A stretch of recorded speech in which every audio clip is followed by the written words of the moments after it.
phenomena which we might call mental, which they might call physical, which somebody else might call quantum mechanical, but the ontological status of this phenomena is not ultimately what's important. What's important is that careful observation be carried out on it and that it be correctly categorized. And what they saw was the organizational rules of time itself. And what put me on to the idea that this was not so strange was I noticed a year or so ago, I was looking at sand dunes, and I noticed that sand dunes look like wind. And this is a fairly trivial observation, except for me it wasn't, because I'd never thought it before. I mean, this always is tugging at the edge of your mind when you look at sand dunes, but for me it wasn't overt. Okay, sand dunes look like wind. What does this mean?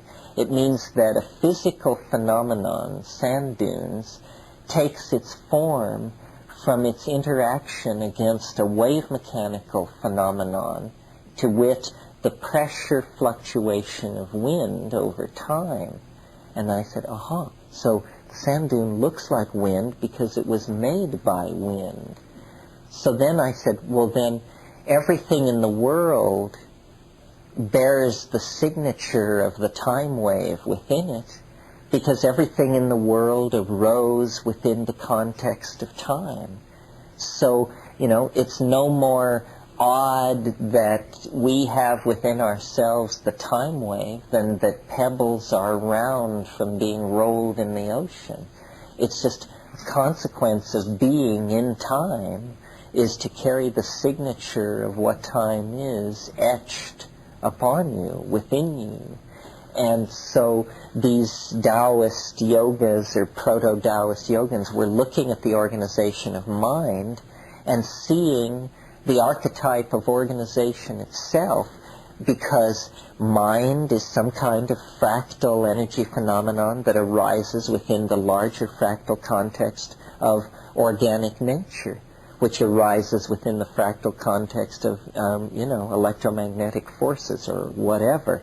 So it's what starts out looking like a miracle, that the King Wen sequence could have a magical wave inside it that would describe human history, ends up looking like a kind of unavoidable and trivial fact writ large over the face of all existence, that all objects in time have internalized within themselves images of the larger process in which they are embedded. Yeah.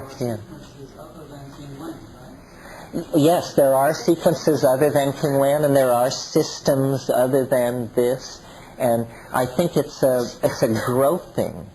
We're trying to see pattern, and no pattern is wrong, but no pattern is all of the pattern, at least not yet.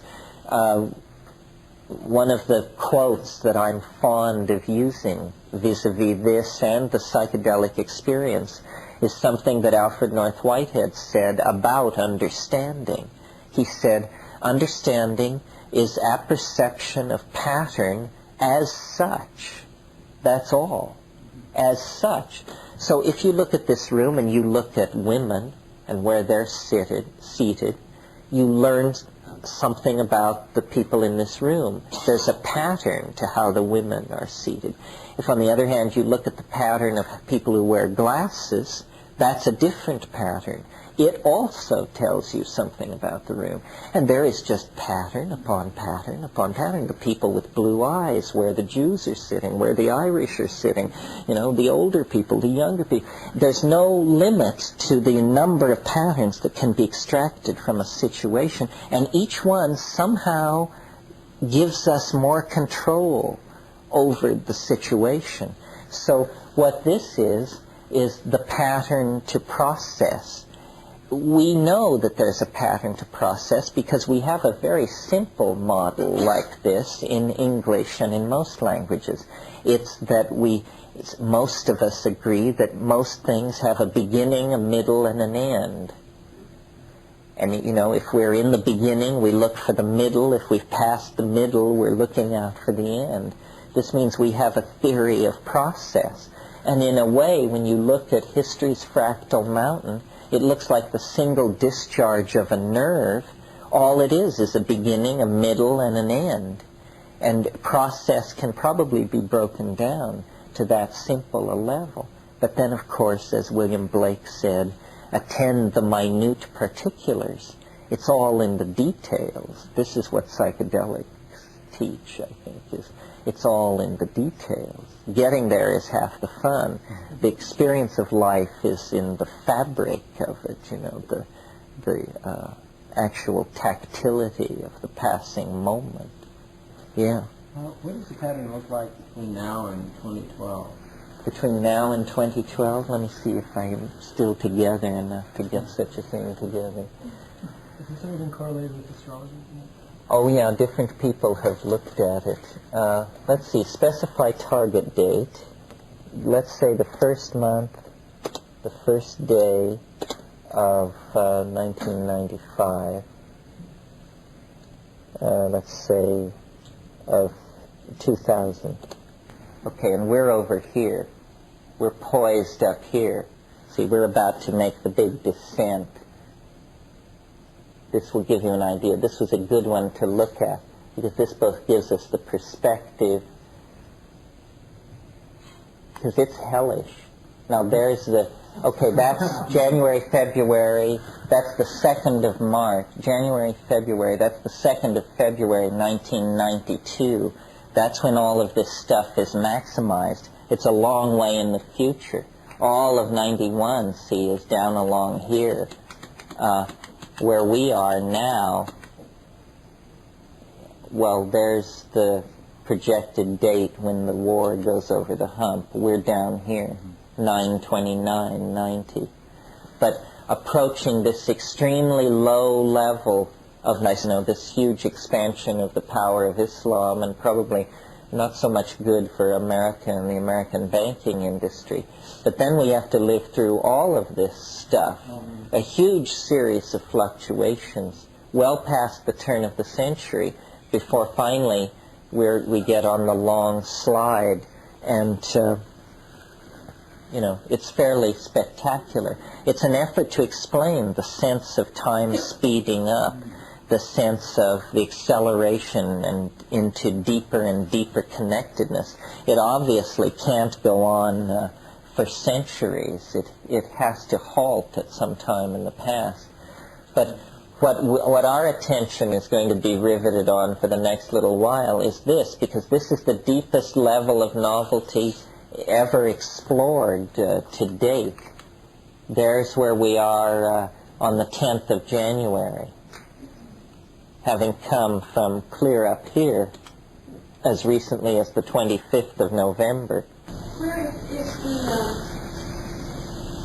if where we are now relates to Muhammad's birth, then where do we end up in 2021? 2012? Relationship backwards.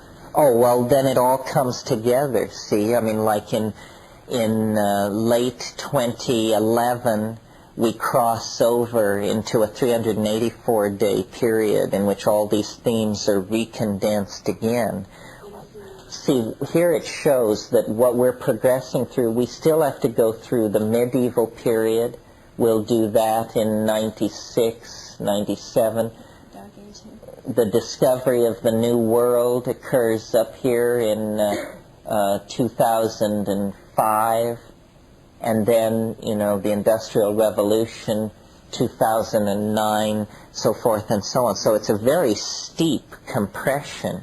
And then the way it works, actually, is when you get into these final epochs, you get a 384-day cycle in which everything is recompressed, then a 6-day cycle, and then, a cycle that lasts an hour and a half, and one that lasts 135 seconds, and so forth. And it's the spin dizzy principle. It's exactly the principle that's used to explain the birth of the universe by straight people, except they put it all back in the first half nanosecond of the universe, and I want to put it at the end. And the reason mine seems more logical to me is what we're talking about here is an outlandish singularity. Well, they say the singularity